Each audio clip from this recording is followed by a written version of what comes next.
4월 15일 목요일 김유정의 톡톡 동해안입니다.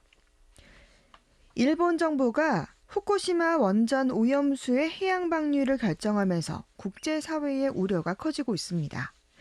특히 포항 등 동해안의 경우 수산물 소비 급감 등 큰 피해가 예상되는데요.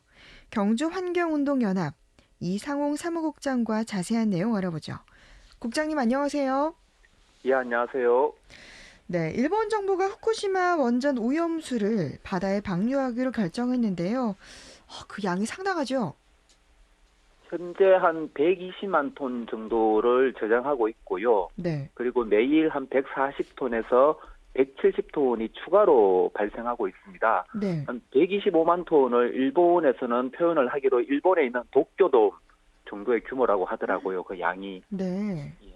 굉장히 어마어마한 크기인데, 이 후쿠시마 원전 사고가 발생한 지 10년이 지났는데, 그러면 그동안 오염수를 그냥 보관하고 있었던 겁니까? 예, 여러 개의 이제 수십 개의 저장 탱크에 보관하고 있었고요.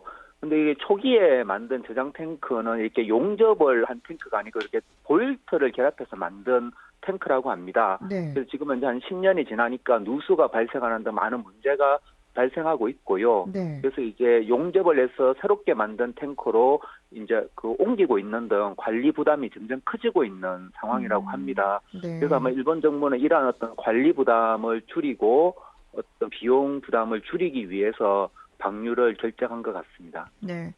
그런데 이 오염수에 방사능 물질이 다량 포함되어 있기 때문에 국제사회가 우려를 하고 있는 건데요. 구체적으로 어떤 것들이 들어있습니까? 일단 후쿠시마 핵사고를 좀 이해를 해야 되는데요. 이 네, 핵사고가 원자로 안에 있는 해결료가 녹아내려서 지금 땅속으로 들어가서 땅속에서 계속 끓고 있는 상황입니다. 네, 그래서 이 해결료를 식히기 위해서 계속 이렇게 냉각수를 땅속으로 주입을 하고 있거든요. 네, 그렇게 해서 이제 발생하는 오염수인데 보통 해결료에서는 한 200가지 이상의 방사성 물질이 생성된다라고 합니다. 네, 그렇다면 이 오염수에도 한 200가지의 방사성 물질이 있다라고 보시면 되고요. 뭐 네, 대표적으로 요오드나 세슘, 스트론튬, 뭐 플루토늄 등 냉독성 물질이 가득하다고 보시면 됩니다. 네. 일본 정부는 이 오염수를 정화 처리해서 수십 년에 걸쳐서 방류한다고는 하는데, 뭐 이렇게 하더라도 해양생물 피해는 불가피하겠죠? 당연히 해양생물의 피해는 피할 수 없는 상황이고요. 보통 이 방사성 물질의 독성이 줄어드는데 한 수백 년에서 수만 년의 시간을 필요로 한다라고 합니다. 네, 그렇다면 수십 년은 상당히 짧은 시간에 오염수를 다 방류하는 것이죠. 뭐 상어나 참치 같은 데서 이렇게 수온이 많이 검출되는 것처럼 네, 아마 방사능도 먹이 사슬에 의해서 서서히 농축될 것으로 예상됩니다. 네. 걱정인 게 이제 이렇게 되면은 아무래도 수산물 소비 위축으로 우리 지역의 어업인과 관련 업계의 피해 부분인데요. 우리나라가 수산물 소비가 1위라고 하더라고요. 특히 경북 동해안의 수산업의 비중이 크지 않습니까? 예. 뭐 실제 오염 여부를 떠나서 국민들이 불안해하기 때문에 해산물 소비가 상당히 줄어들 수 있다라고 볼 수가 있고요. 네. 일본 정부가 한 2년 후에 방류를 하겠다라고 결정을 한 만큼 이 2년의 시간 안에 일본 정부가 방류를 못하도록 국가적인 노력을 많이 기울여야 될 것 같습니다. 그리고 이 방사능 오염에 대한 정보를 투명하게 국민들과 소통을 해야지 좀 신뢰를 회복할 수 있을 것 같고요. 또 일본산 수산물 유통에 대한 규제가 되게 많이 강화되어야 될 것 같습니다. 네. 그리고 걱정인 게 이 오염수가 해류를 따라서 동해까지 도착하는데 이제 1년이 넘게 걸린다고는 하는데 이게 해류와 상관없이 더 빨리 도달할 수도 있다고요. 지금 일본 정부가 이것을 어떻게 방류할지 자세히 지금 알 수 없는 상황인데요. 지금 네.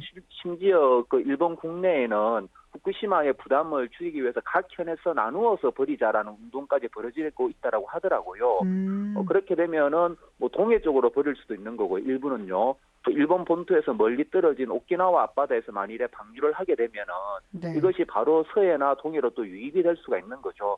그리고 이제 전량 후쿠시마 앞바다로 버린다라고 하더라도 큰 해류는 이제 태평양 쪽으로 가지만 작은 지류들은 또 동해안 쪽으로 또 온다라고 합니다. 일부가. 예. 그렇군요.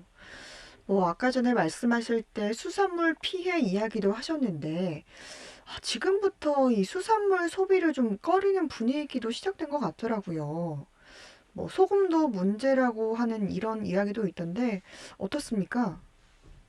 뭐 지금 현재 우리나라 근해에서 잡히는 그 해산물 같은 경우에는 정부에서 계속 이렇게 그 방사능 수치를 검사해서 정부 사이트에서 공개하고 있는데 그렇게 걱정할 수치는 아닙니다. 다만 이제 이렇게 계속 방사능 오염수가 앞으로 방류될 때가 지금 걱정인 것이죠. 예. 네. 그런데 이제 미국이 일본 정부의 결정을 지지하고 나선 것도 좀 이해하기는 어려운 부분입니다. 아마도 미국은 뭐 후쿠시마 방사능 오염수의 위험성이나 해양 환경에 미치는 영향의 관점에서 이 문제에 접근한 것이 아니라 그 일본과의 어떤 정치 군사적 동맹의 입장에서 좀 일본에 힘을 실어준 결정을 한 것으로 보입니다. 또 외교적인 현안이어서 네. 제가 뭐 좀 깊게 말씀드리기는 힘들 것 같습니다. 네. 한국과 중국 등 이웃 국가들과 협의도 하고 정말 안정한지 검증도 좀 필요해 보이는데 이와 관련된 계획은 없습니까? 아쉽게도 계획이 없는 것 같고요. 정확하게는 계획이 없다라기보다는 일본 정부에서 일체 외부 검증을 지금 반대하고 있는 것을 알고 있습니다. 네. 그러면서 한편에서 지금 일본 정부는 뭐 다액종 제거 설비를 통해서 오염수를 처리했기 때문에 뭐 안전에는 문제가 없다라고 지금 주장을 하고 있고 심지어 이제 어제 뉴스를 보니까 일본 강요들이 이 오염수를 컵에 담아서 마셔도 아무런 문제가 없다라고 이렇게 홍보하는 장면까지 나오더라고요. 실제로 마시지는 않고 네. 그런 상황인데 좀 이에 대한 철저한 검증이 필요하고요. 뭐 우리나라나 중국뿐만이 아니라 해양 오염을 우려하는 국제사회가 공동으로 일본의 오염수 처리 실태에 대한 일상적인 검증 시스템을 마련해야 되고 일본도 국제사회에 협조를 해야 된다고 생각을 합니다. 네. 과거 그 체르노빌 핵사고를 보더라도 이 원전 사고는 국내적인 환경의 문제가 아니라 국제적인 환경오염 문제이거든요. 네. 그렇기 때문에 일본이 좀 더 전향적으로 국제사회와 함께 이 문제 해결을 위해서 노력을 해야지 일본이 일방적으로 뭔가를 결정해서는 안 된다라고 봅니다. 네. 일단 우리 정부가 일본 대사를 불러서 항의도 하고 또 경북도를 비롯한 지자체들도 지금 규탄 성명을 내고 있는데요. 이 오염수 방류에 대해서 어떻게 대처해야 한다고 보십니까? 일본이 방류를 이미 결정했지 않습니까? 아직 시간은 좀 남아있지만 네. 결정한 만큼 저는 우리나라뿐만이 아니라 좀 해양오염을 걱정하는 세계 시민사회가 일본산 제품에 대한 좀 불매 운동 등이 저는 강력한 항의가 필요하다고 봅니다. 네. 왜냐하면은 일본 정부는 비용 절감을 위해서 오염수 방류를 결정한 것이거든요. 네. 그렇다면은 이 오염수 방류가 오히려 일본 경제에 더 불리하게 작용하도록 해야 된다라고 보고요. 또한 이제 우리 정부에서는 이 오염 물질의 해양 투기를 금지하고 있는 국제해양법에 근거해서 일본 정부를 국제해양법 재판소에 제소해야 된다고 보고요. 필요하다라면은 저는 뭐 도쿄올림픽 보이콧도 한번 고려해 볼 수 음, 있다라고 봅니다. 예. 네. 일본 정부가 후쿠시마 원전 오염수의 해양 방류를 결정하면서 국제사회의 우려가 커지고 있는데요. 이 결정에 대한 우리 지역 사회의 피해와 우려에 대한 내용 짚어봤습니다. 경주 환경운동연합 이상홍 사무국장이었습니다. 말씀 잘 들었습니다. 고맙습니다. 예, 고맙습니다.